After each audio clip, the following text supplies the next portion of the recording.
நிறைய பேர் மனசில் ஒரு சந்தேகம் இருக்குங்க. இந்த பொது பலன்னு சொல்கிறோம் இல்லையா, குருப்பெயர்ச்சி பலன்கள், ராகுகேது பயிற்சி பலன்கள், சனி பயிற்சி பலன்கள், இதெல்லாம் பொதுவான பலன்கள்னு சொல்கிறாங்களே. இந்த பொதுவான பலன்களை சிலருக்கு நல்லா இருக்குன்னு சொல்கிறாங்க, ஆனால் அவங்களுக்கு நல்லா இருக்கிறதில்ல. சிலருக்கு நல்லா இருக்காதுன்னு சொல்கிறாங்க, அவங்க நல்லா இருக்குது. இதை என்னன்னு பார்த்தா இதையும் தாண்டி ஜாதக பலன்னு ஒன்று இருக்குன்னு சொல்கிறாங்க. அப்போ என்னங்க ஜோசியத்தில் ஒரு குழப்பமாக இருக்கே. அப்போ இந்த பொது பலன்கள்னு சொல்லப்படக்கூடிய ராசி பலன்கள் அமைப்புடைய ஒரு எல்லை என்ன என்பதில் பெரிய குழப்பங்கள் கண்டிப்பாக இருக்கும். உண்மையை சொல்லப்போனால் 2 விதமாகத்தான் இப்போது இந்த பலன்கள் சொல்லப்படுகின்றன. பொது பலன்கள் என்பது இந்த 10-15 கோடி, ஒரு ராசியில் எப்படியும் 10 கோடி பேர் 15 கோடி பேருக்கு மேலே பிறந்திருப்பீங்க. இந்த ராசியில் இருக்கக்கூடிய ஒட்டுமொத்தமாக எல்லாருக்குமே குருப்பெயர்ச்சி எப்படி இருக்கும், சனி பயிற்சி எப்படி இருக்கும், ராகுகேது பயிற்சி எப்படி இருக்கும் என்று சொன்னாலும் கூட அவருக்குன்னு ஒரு தனியாக ஒரு ஜாதகம் இருக்கு இல்லையா.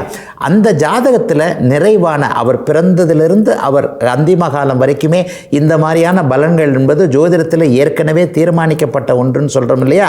அந்த தீர்மானிக்கப்பட்ட ஒன்று எப்போவுமே நடக்குங்க. அந்த முக்கியமான ஜாதக பலன் தாங்க சரியாக இருக்கும். உண்மையில் ஒரு வண்டிக்கு 2 சக்கரங்கள் தேவைப்படுகின்றதைப் போல 2 இந்த ஜாதக பொது பலனும் இந்த கோச்சார பொது பலனும் இணைஞ்சதாங்க ஜோதிட பலன்.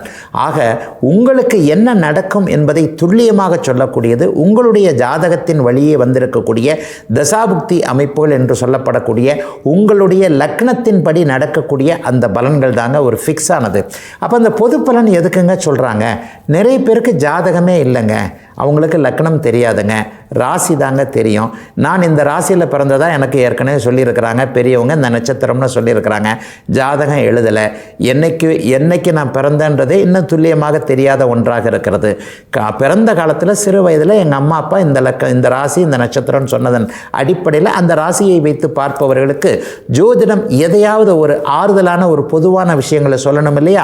அப்படி ஏற்பட்டதாங்க உண்மையிலேயே இந்த ராசி பலன் சொல்லக்கூடிய அமைப்பு. உண்மையை சொல்லப்போனால் இந்த ராசிக்காரர்களுக்கு இப்படி இருக்கும் என்று பொதுவாக குருப்பெயர்ச்சி சொல்லுவதும் சனி பயிற்சி சொல்லுவதும் ஒரு நிலையில் ஒரு 30% இல்லைன்னா 40% தான் சரியாக இருக்குமே தவிர பெரும்பாலான அமைப்புகள் உங்களுடைய ஜாதகப்படி அந்தந்த கிரகங்கள் 9 கிரகங்கள் இந்த காலகட்டத்தில் தசாபுக்திகள் என்று சொல்லப்படக்கூடிய மிக மிக முக்கியமான ஒன்றை வைத்து எப்படி நடத்தி கொண்டிருக்கிறதோ அதுதாங்க கரெக்டான ஃபிக்ஸான. இன்றைக்கு இந்த வாரத்தில் இந்த மாதத்தில் உங்களுக்கு திருமணம் நடக்கும், உங்களுக்கு குழந்தை பாக்கியம் கிடைக்கும், உங்களுக்கு வேலை கிடைக்கும், உங்களுக்கு நல்ல மன சந்தோஷங்கள் இருக்கும், மனைவி கணவன் மூலமான இப்படிப்பட்ட அமைப்புகள் இருக்கும் என்பதை நீங்கள் துல்லியமாக அறிவதற்கு ஜாதக பலன் தாங்க கை கொடுக்குமே தவிர இந்த வருஷம் கடகராசிக்காரர்கள் எல்லோருக்கும் திருமணம் ஆயிடும்னு சொன்னால் கண்டிப்பாக எல்லா கடகராசிக்காரர்களுக்கும் அப்போது அந்த குருப்பெயர்ச்சி ராகுகேது பயிற்சி சனி பயிற்சி பலன்களின் அடிப்படையில் திருமணம் ஆகாமல் அடுத்த வருஷம் கூட திருமணம் ஆகுங்க. ஆனால் அந்த திருமணம் ஆகக்கூடிய காலகட்டம் என்பது உங்களுடைய ஜாதகத்தில் துல்லியமாக தசாபுக்திகளின் அடிப்படையில் கண்டிப்பாக பார்த்துடலாங்க. ஆக இந்த பெயர்ச்சி பலன்கள் என்பது பொதுவான ஒன்றாகத்தான் இருக்கும். ஒரு 30% அது ஓரளவிற்கு எல்லோருக்குமே சரியாக வரும். ஆனால் துல்லிய பலன் என்பது அவரவர்களுடைய பிறந்த ஜாதகத்தின் அடிப்படையிலான பலன்கள் நிறைய அளவிற்கு அந்த தசாபுக்திகளின் அடிப்படையில் துல்லியமாகவே இருக்கும் என்பது தாங்க உண்மை. இதுவரை 12 ராசிகளுக்கான இன்றைய ராசி பலன்களையும் ஜோதிட சந்தேகத்திற்கான விளக்கத்தையும் பார்த்தோம். மீண்டும் நாளை காலை இதே நல்ல காலம் பிறக்குது நிகழ்ச்சியில் உங்களை சந்திக்கும் வரை உங்களிடமிருந்து விடைபெற்றுக் கொள்வது உங்கள் ஜோதிடர் ஆதித்ய குருஜி.